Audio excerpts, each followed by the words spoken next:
সিলেটের ফেঞ্চুগঞ্জ পিটাইটিকর সরকারি প্রাথমিক বিদ্যালয়ের প্রধান শিক্ষিকা বিউটি রানী পাল, জেলার সেরা শিক্ষিকা, স্কুল শেষে স্কুল প্রাঙ্গণে হাঁটতে হাঁটতে একটা 15 সেকেন্ডের ভিডিও করলেন। ব্যাকগ্রাউন্ডে ছিল শ্রাবণের মেঘগুলো। তিনি ভেবেছিলেন ছেলেমেয়েরা দেখে খুশি হবে। 24 ঘন্টার মধ্যে কি হলো জানেন? ফেঞ্চুগঞ্জ প্রতিদিন নামে একটি ফেসবুক পেজ তার ভিডিওটা নেগেটিভ ক্যাপশন দিয়ে ছড়িয়ে দিল। তারপর শুরু হলো ঝড়। হাজার হাজার কমেন্ট, ভাইরাল হতে চায়, শিক্ষিকা হয়ে টিকটক করে, একে বরখাস্ত করা হোক। একজন প্রধান শিক্ষিকা যিনি জীবনে কোনোদিন রিল বানাননি, তিনি বাধ্য হলেন থানায় গিয়ে জিডি করতে। অভিযোগ অনলাইন হয়রানি আর সাইবার বুলিং। প্রশ্ন হলো, এই হাজার হাজার মানুষ যারা একজন সেরা শিক্ষিকাকে 12 ঘন্টায় খারাপ বানিয়ে দিল, তারা কারা? তারা কি আপনার আমার মতো সাধারণ মানুষ? না, এরা 70% মানুষই না, এরা কোড। এরা একটা ভাড়াটে আর্মি। দেশের অনলাইন সোশ্যাল ট্রাফিকের 60 থেকে 70%ই বট বা কৃত্রিম। এই কথাটা আমি বলছি না, প্রধানমন্ত্রীর ডাক, টেলিযোগাযোগ ও তথ্য প্রযুক্তি উপদেষ্টা নিজে বলেছেন। মানে আপনি নিউজ ফিডে যা দেখছেন তার বেশিরভাগই মানুষের চিন্তা না, এটা ফ্যাক্টরিতে বানানো ঘৃণা। এই অদৃশ্য বট বাহিনী একজন স্কুলের শিক্ষিকা থেকে শুরু করে বিশ্ববিদ্যালয়ের ছাত্রী, সাংবাদিক, এমনকি নির্বাচনে আপনার ভোট, সব কিছুকে নিয়ন্ত্রণ করে। আপনি যদি ভাবেন আপনি স্বাধীনভাবে চিন্তা করছেন, তাহলে এই ভিডিওটা আপনার জন্য। গল্পটার শুরু 2018 সালে। লন্ডন কেমব্রিজ অ্যানালিটিকা নামে একটা কোম্পানি ধরা পড়ল। তাদের সিইও বলতো, আমাদের ভোটারের লিস্ট লাগে না, আমাদের লাগে তার মনস্তাত্ত্বিক দুর্বলতার ম্যাপ। তারা this is your digital life নামে একটা কুইজ দিয়ে 8,70,00,000 মানুষের ডেটা চুরি করলো। আপনি কোনো ছবিতে লাইক দেন, রাতে কটায় ঘুমান, আপনার ধর্মভীতি কতটা, আপনি কোন নেতাকে ঘৃণা করেন, সব। বিজ্ঞান বলছে আপনার মাত্র 68টা লাইক দেখে এআই বলে দিতে পারে আপনাকে কিভাবে ভয় দেখালে আপনি একটা সিদ্ধান্ত নেবেন। তারা ভোটারদের 5 ভাগে ভাগ করলো, ওশান মডেল। তারপর শুরু হলো মাইক্রো টার্গেটিং। একই শহরে বসে দুজন মানুষ ফেসবুক দেখছে। একজন দেখছে দেশ জঙ্গিতে ভরে গেছে, আরেকজন দেখছে দেশে ইসলাম শেষ হয়ে গেল। দুটোই মিথ্যা, দুটোই বানানো, দুটি ভিন্ন নরক। আধুনিক জেনারেল হাসপাতাল ও উন্নত প্রযুক্তি এবং অভিজ্ঞ চিকিৎসক দলের নিরলস প্রচেষ্টায় আমরা আছি আপনার পাশে। ডেল্টা হাসপাতাল, মায়ের মতোই যত্নশীল। কেমব্রিজ ছিল ল্যাব টেস্ট। বাংলাদেশে এসে সেই টেস্টটা মাঠে করা হয়েছে, আর ল্যাবের ইঁদুর আপনি, আমি, সবাই। এবার ঢাকায় আসুন। বাংলাদেশে এই যুদ্ধের সবচেয়ে শক্তিশালী অস্ত্রের নামই হলো বট বাহিনী। বিশেষ করে ফেসবুক, ইউটিউব আর এক্সে সাম্প্রতিক বছরগুলোতে এমন ফেক জনমতের বিস্তার ঘটেছে যা বাস্তব সমাজের প্রতিফলন নয়। এই বাহিনী কারা? ডিসমিস ল্যাব 1369টা আইডির একটা নেটওয়ার্ক খুঁজে পেয়েছে, যারা মাত্র 6 মাসে 21,000-এর বেশি রাজনৈতিক কমেন্ট করেছে। এরা সক্রিয় হয়েছিল দ্বাদশ সংসদ নির্বাচনের ঠিক আগে। এদের প্রোফাইল দেখলে গা শিউরে উঠবে। 77% আইডি মেয়েদের নামে, রিয়া আক্তার, দিয়া আক্তার, লিমা আক্তার।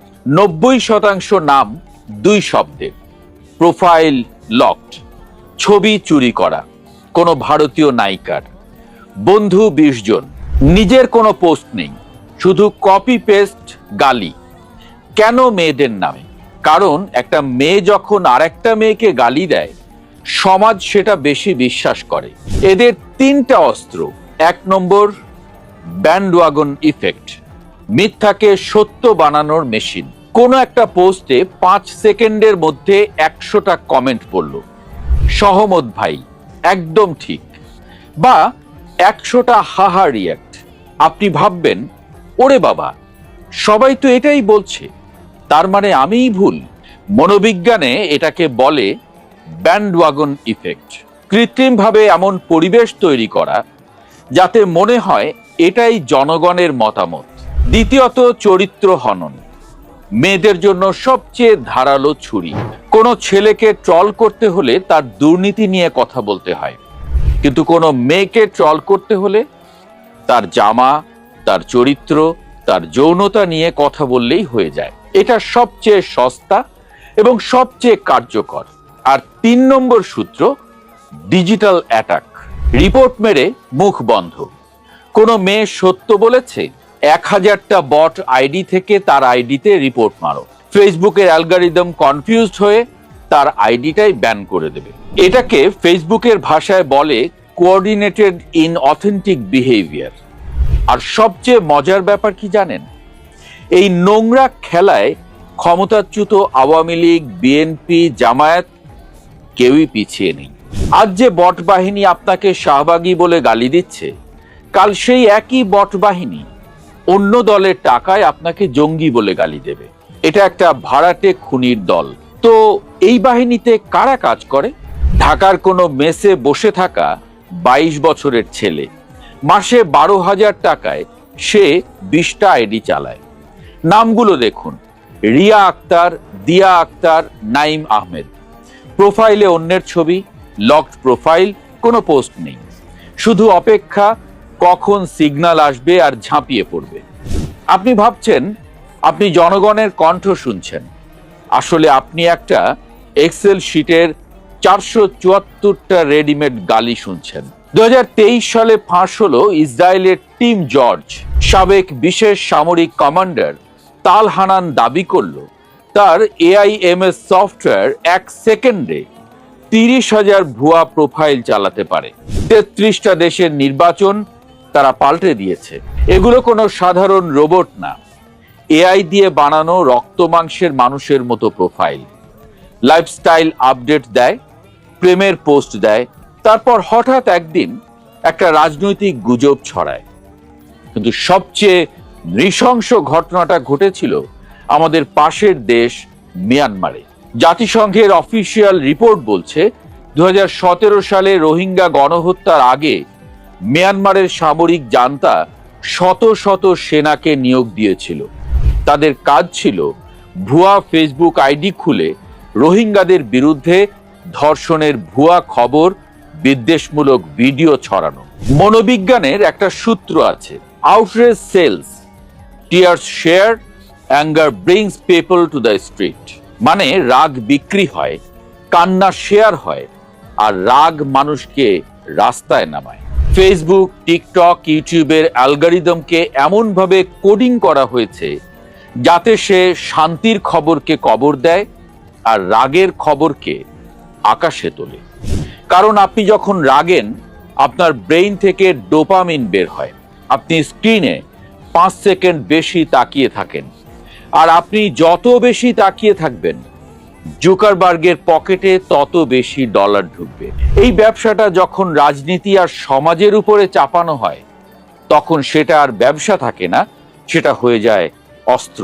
মিয়ানমারের রোহিঙ্গাদের ক্ষেত্রে সেটাই হয়েছে। রোহিঙ্গাদের বিরুদ্ধে ঘৃণার পোস্টগুলোতে মানুষ সবচেয়ে বেশি কমেন্ট করছে দেখে অ্যালগরিদম কোনো ফ্যাক্ট চেক ছাড়াই লাখ লাখ মানুষের নিউজ ফিডে পুশ করে দিল। ফলাফল, একটি শান্তিকামী জাতি রাতারাতি হিংস্র হয়ে উঠল, ঘরবাড়ি পুড়ল, নাফ নদী রক্তে ভাসল। এবার চোখ বন্ধ করে ভাবুন তো, মিয়ানমারের স্ক্রিপ্টটা কি ঢাকার সঙ্গে মেলে না? একই ধর্মীয় উস্কানি, মন্দিরে কোরআন পাওয়া গেছে, একই ফেক আইডি, একই হাহা রিয়েক্ট, একই এদের পিটাও কমেন্ট, শুধু ভাষাটা বাংলা। মিয়ানমারে আগুন জ্বালাতে ব্যবহার করা হয়েছিল রোহিঙ্গা নারীদের মিথ্যা গল্প, বাংলাদেশে আগুন জ্বালাতে ব্যবহার করা হয় তোমার পাশের বাড়ির হিন্দু মেয়েটার মিথ্যা গল্প। পদ্ধতি এক, ল্যাব এক, শুধু টার্গেট বদলেছে। এখন আমরা বাস করছি পোস্ট ট্রুথ যুগে, যেখানে আপনার নিজের চোখকেও বিশ্বাস করতে পারবেন না। ধরুন এবছরেরই কোনো এক রাতে আগামীকাল জাতীয় নির্বাচন বা বড় কোনো আন্দোলন, আপনার ফোনে একটা 10 সেকেন্ডের ভিডিও এলো। দেখলেন দেশের সবচেয়ে জনপ্রিয় নেতা, যাকে আপনি জীবন দিয়ে ভালোবাসেন, সে সুটকেস ভর্তি টাকা নিচ্ছে বা বলছে ইসলাম থাকবে না, মসজিদ ভেঙে দেব। ভিডিওর লিপসিংস 100% নিখুঁত, কণ্ঠস্বর হুবহু, দাড়ির নড়াচড়া পর্যন্ত নিখুঁত। আপনি কি করবেন? আপনি শেয়ার দেবেন, লিখবেন দেখলেন আমি আগেই বলেছিলাম এই লোক খারাপ। আপনার বন্ধু গালি দেবে। 1 ঘন্টায় 10 লাখ ভিউ, বট বাহিনী ট্রেন্ডিং বানিয়ে দিল বয়কট। ফেসবুকের অ্যালগরিদম দেখলো এনগেজমেন্ট আকাশ ছোঁয়া, সে স্বয়ংক্রিয়ভাবে কোটি ফোনে পুশ করে দিল। সকাল 8টায় মানুষ রাস্তায়, পুলিশের সাথে সংঘর্ষ, দেশ অচল। ফ্যাক্ট চেকাররা দুপুর 12টায় জানালো ভিডিওটা 100% ডিপ ফেক, এআই দিয়ে বানানো। কিন্তু ততক্ষণে কি হবে? ভোট শেষ, আন্দোলন শেষ। এটাকে বলে ইনফরমেশন অ্যাপোক্যালিপস। মিলিটারি বিশ্লেষকরা একে বলে 5th জেনারেশন ওয়ারফেয়ার, যেখানে ট্যাঙ্ক লাগে না, লাগে শুধু একটা প্রম্পট আর তোমার রাগ। আর এই অস্ত্রটা যখন কোনো মেয়ের উপরে পড়ে তখন সেটা আরো ভয়ঙ্কর হয়।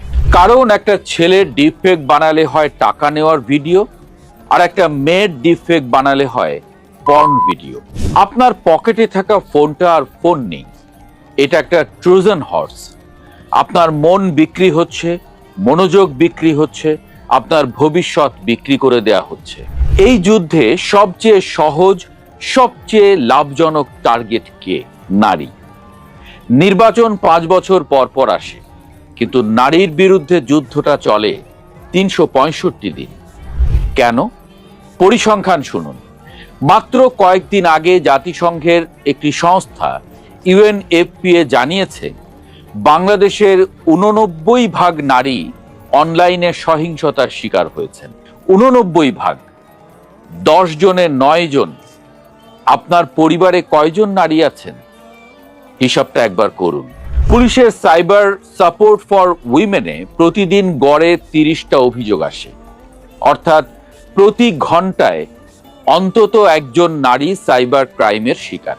এটা তো অভিযোগের হিসাব, শতকরা 90 জনই তো অভিযোগই করেন না। সেভাবে ভাবলে সংখ্যাটা কিন্তু অনেক। সবচেয়ে দুঃখজনক কি জানেন?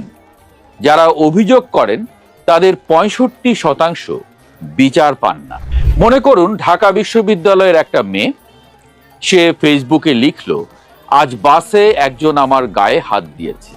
10 মিনিটের মধ্যে কি হলো জানেন? প্রথম 5 মিনিটে 200টা আইডি থেকে কমেন্ট, জামা কি পরছিলা, বোরখা পরো না কেন, অ্যাটেনশন সিকার। পরের 10 মিনিটে তার ছবি এডিট করে একটা ফেক পেজে পোস্ট, ঢাবির এই মেয়ে রাতে ছেলেদের হলে যায়। পরের 1 ঘন্টায় তার ইনবক্সে 300টা মেসেজ। তো রেট কত? মেয়েটা ডিপ্রেশনে চলে গেল, পোস্ট ডিলিট করলো, আইডি ডিঅ্যাক্টিভেট করলো, বট বাহিনী জিতে গেল। কারণ ওরা জানে একটা মেয়েকে চুপ করাতে তার যুক্তি ভাঙতে হয় না, তার চরিত্র ভাঙলেই হয়। আর বাংলাদেশের সমাজে একটা মেয়ের চরিত্র ভাঙা হলো সবচেয়ে সহজ কাজ। একটা হাহা রিয়েক্ট, একটা নষ্টা কমেন্ট, ব্যাস। কারো ফেসবুক পোস্টে দেখা যায় শত শত বা হাজার হাজার হাহা রিয়েক্ট, কিন্তু রিয়েক্ট দেয়া আইডিগুলো খেয়াল করলে দেখা যায় সেগুলো বিদেশি নামের। আবার ধরুন আপনি যদি কোনোদিন লিখে থাকেন আমার বিয়ে করতে ইচ্ছে করছে না বা আমি চাকরি করতে চাই, তাহলে আপনার কমেন্ট বক্সে দুটোই গালি আসবে। একদল বট বলবে শাহবাগী, নাস্তিক, ফেমিনিস্ট, আর একদল বট বলবে খ্যাত, তোমাকে কে বিয়ে করবে। লক্ষ্য করেছেন? আপনাকে মাঝখানে থাকতে দেয়া হবে না। আপনাকে হয় বেশি আধুনিক বানিয়ে গালি দেয়া হবে, নয়তো বেশি খ্যাত বানিয়ে, যাতে আপনি নিজেই নিজেকে ঘৃণা করতে শুরু করেন।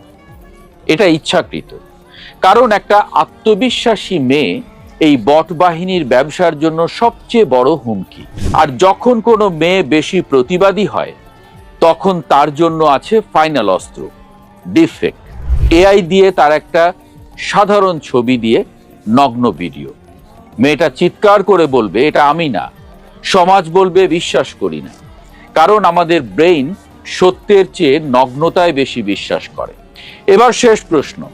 জানি আপনার মাথায়ও একটা প্রশ্ন এসেছে, নির্বাচনে বট বাহিনীর ব্যবহার না হয় বুঝলাম, কিন্তু মেয়েদের বিরুদ্ধে বট বাহিনী কেন? কি লাভ? উত্তরটা কিন্তু আগেই দিয়েছি, বটের ব্যবসা। এর আরেক নাম ক্লিক ফার্ম বা ডিভাইস ফার্মিং। এই ধরনের ব্যবসায় সাধারণত বিভিন্ন সোশ্যাল মিডিয়া অ্যাকাউন্ট, যেমন ফেসবুক, ইনস্টাগ্রাম, টিকটক বা ইমেইল অ্যাকাউন্ট তৈরি করে লাইক, ফলোয়ার, ভিউ বা রিভিউ বিক্রি করা হয়। টোটাল কন্ট্রোল সিগমার মনো সফটওয়্যার দিয়ে 20টি ফোন একসঙ্গে এক হাতে চালানো সম্ভব। আর এইমসের মতো সফটওয়্যার দিয়ে একসঙ্গে 30,000 আইডি কন্ট্রোল করা যায়। যারা এই ব্যবসা করে তারা তো শুধু নির্বাচনের সময় সিজনাল ব্যবসা করে না, সারা বছর তাদের ব্যবসা চলে এই ভুয়া খবর প্রচারে, ভুয়া কমেন্ট করে। ফেসবুকে তাদের লাখ লাখ গ্রুপ আছে, যৌতুকের নামে, ট্রাফিক অ্যালার্টের নামে, এমনকি খবরের কাগজের নামেও আছে। এসব গ্রুপে সারা বছর নানা ধরনের কন্টেন্ট ব্যবসা চালাতে থাকে।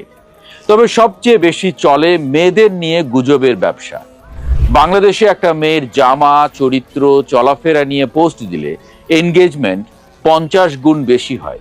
এটাও আগে বলেছি, আমাদের ব্রেইন সত্যের চেয়ে নগ্নতায় বেশি বিশ্বাস করে।